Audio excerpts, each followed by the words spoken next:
नमस्कार. श्री स्वामी समर्थ. जय जय स्वामी समर्थ. स्वामी महाराज आज तुमच्याकडे खूप वेळापासून पाहत आहे. त्यांना वाटत आहे की तुम्हीही त्यांच्याकडे पाहत आहात. त्यांच्या संदेशाची तुम्हीही मनातून अंतःकरणातून वाट पाहत असाल. मग स्वामींना सांगा, या जगात तुमच्याशिवाय मला स्वामी कोणीच नाही. तुम्ही मला दूर करू नका. कारण स्वामींचा आशीर्वाद हा तुमच्या जीवनासाठी एक खूप मोठा आधार आहे. ते मिळणे इतके सहज सोपे नाही. आणि स्वामींचा संदेश तुम्ही ऐकत आहात म्हणजे हा केवळ योगायोग नसून स्वामींनी त्यासाठी तुमची निवड केली आहे. स्वामी म्हणतात, या जगात तुम्ही खूप भाग्यवान आहात. म्हणूनच माझे मार्गदर्शन खास तुम्हाला मिळत आहे. ते तुम्ही स्वीकार करा.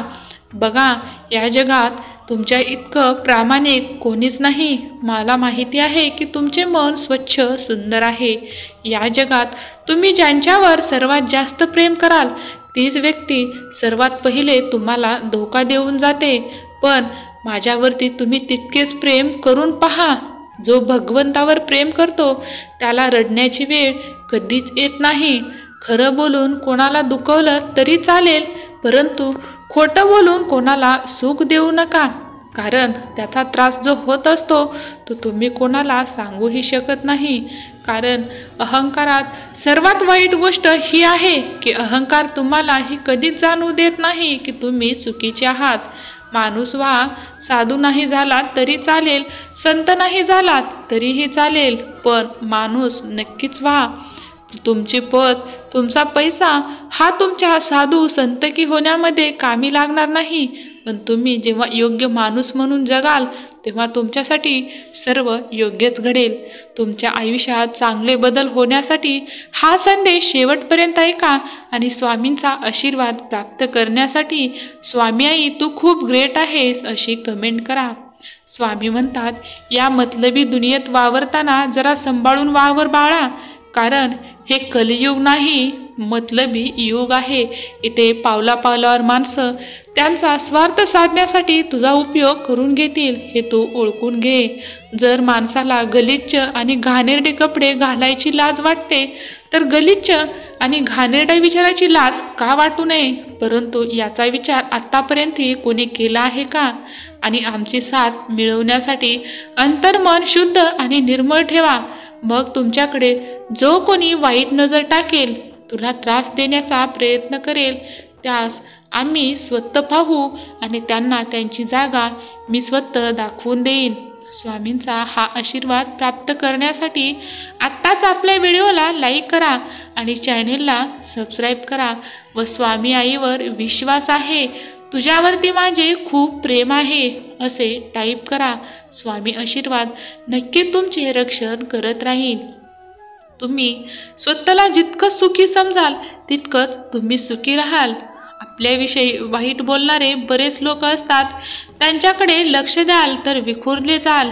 आणि तुमचं मन शांत ठेवून पुढे जाल तर नेहमी यशस्वीच व्हाल.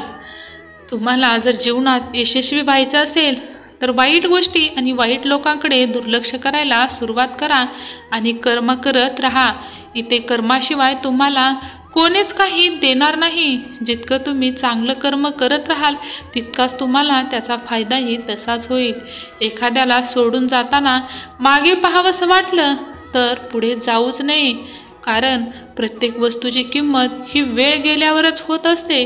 कारण वातावरणात फुकट मिळणारा ऑक्सिजन हा सुद्धा तुम्हाला दवाखान्यात खूप महाग विकला जातो. त्यामुळे माणूस हा नंतर तुम्हाला मिळणार नाही. त्यामुळे त्यांच्या चुका विसरून त्यांच्याकडे मन तुमचे वळवून घ्या. दुसऱ्यापेक्षा आपल्याला यश जर उशिरा मिळत असेल तर निराश होऊ नका. हा विचार करा की घरापेक्षा राजवाडा तयार व्हायला जास्त वेळ लागतो आणि मेहनत ही जास्तच घ्यावी लागते. परंतु त्याचं सुख जे आहे ते तुम्हाला त्यात गेल्याशिवाय समजणार नाही. दगडात एक कमतरता आहे की तो कधीही वितळत नाही, पण एक चांगलापणही आहे की तो कधीही बदलत नाही.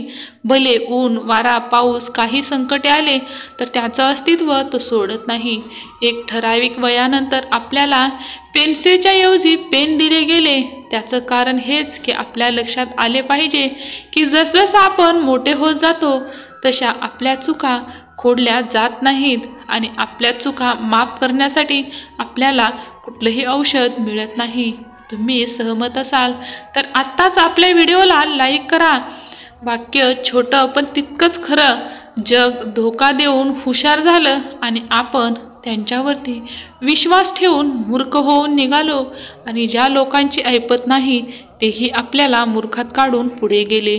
जीवनात काही जखमा अशा असतात ज्या दिसत नाहीत, कोणाला दाखवताही येत नाहीत, पण आपल्याला आतल्या आतून त्या खूप टोचत असतात. समोरच्याला माफ करता येतं, त्यांचे अपराध विसरता येतात, त्यांच्यात पुन्हा गुंतून जाता येतं, परंतु आपल्याला होणारा त्रास हा आपल्याला कधी ना कधी अधूनमधून टोचत असतो. म्हणून स्वतःचं मन शांत करता आलं पाहिजे. सगळे गोंधळ मग आपोआप शांत होतात. लक्षात ठेवा, अपेक्षा हेच दुःखाचं मूळ कारण आहे. तुम्ही जितक्या लोकांकडून अपेक्षा ठेवाल तितकं तुम्हाला निराशाच भेटेल. मानवी स्वभाव समजणं खूप अवघड आहे, कारण माणूस वेळ आणि परिस्थितीनुसार बदलतो. पण एक व्यक्ती जेव्हा दुसऱ्या व्यक्तीवर प्रेम करत असते तेव्हा ती म्हणते की मी तुझ्यासाठी जीव द्यायला देखील तयार आहे. पण जशी वेळ बदलते तेव्हा तीच व्यक्ती म्हणते की मी तुझा जीव घेईन.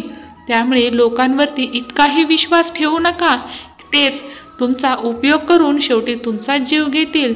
त्यामुळे लक्षात ठेवा, सगळं काही बदलणार आहे, कारण बदल ही एक शाश्वत गोष्ट आहे आणि ते तुम्हाला स्वीकारावीच लागल. ज्या ठिकाणी आपल्याला सर्वात शेवटी आमंत्रित केलं जातं, जिथं तुम्हाला कुठलीच किंमत दिली जात नाही, त्या ठिकाणी तुम्ही स्वतः जाऊ नका आणि तिथे जाऊन तुमची इच्छाही व्यक्त करू नका, कारण त्यावेळेस तुम्ही शांत राहणं आणि त्या ठिकाणी जाऊन ही स्वतः कमी घेणं हे तुमच्यासाठी खूप नुकसानकारक ठरू शकतं आणि तुम्ही स्वतःच तुमची किंमत, तुमचं महत्त्व कमी करून घेत असतात. जोपर्यंत एखादी गोष्ट स्वतःहून कोणी आपल्याला सांगत नाही तोपर्यंत ती गोष्ट त्यांना विचारूही नका. तुम्ही जर एखाद्या व्यक्तीसाठी महत्त्वाचे असाल तर ते व्यक्ती स्वतः तुम्हाला सर्व काही सांगेल आणि तुमचे मत विचारून त्याच्या जीवनात त्याचा वापरही करल. फक्त आयुष्य बदलण्यासाठी सगळ्यांना वेळ मिळतो, पण वेळ बदलण्यासाठी आयुष्य कोणाला स्वामी परत देत नाहीत. हे नेहमी लक्षात ठेवा आणि आपले जीवन देवाने कशासाठी दिले आहे याचा विचार करून तुम्ही जीवन जगा. तुम्हाला जीवनाचा संदेश हा असा आहे की हा एक वेळेचा प्रभाव आहे, तो तुम्ही नक्कीच अनुभवून पहा. धन्यवाद. श्री स्वामी समर्थ. जय जय स्वामी समर्थ.